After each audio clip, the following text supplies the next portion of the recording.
What's up, guys? I'm Tyler Berry, running a BMW drift car. We are here today at XS Power to kind of do a little bit of media and show off these batteries that we got. I've been drifting for about 5 years now, trying to do the competition thing, do FD Pro. Right now we're in a series to get our pro license. Hopefully that goes well this year. We're sitting second points. Like I said, we're here at XS Power, going to show off these batteries. Previously, in previous years, we've always run an electric fan, electric water pump. Car gets hot after a couple of runs, come back into the pits, leave it running. We forgot to turn it off for 10-15 minutes and the battery's drained. So this year, not only did we want to go with XS Power, but also we chose to go with 2 batteries to kind of help keep this from happening.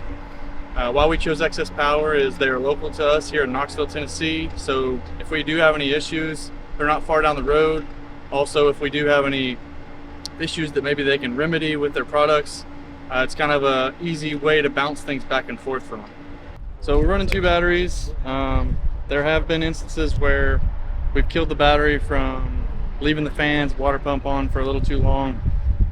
So then we have to jump the battery, which isn't ideal when you're trying to get ready, get prepped for competition. So that's one reason. Also, another big reason is for weight. Obviously with drifting, people think that you just want to slide around everywhere and you don't need tires or grip or anything, but in competition drifting you want as much grip as you can possibly get to propel the car forward. The more weight you have over the back axle, the more that tire is going to eat to the ground and give you some more grip. So kind of using it as a ballast as well. Let's go have some fun. Yeah?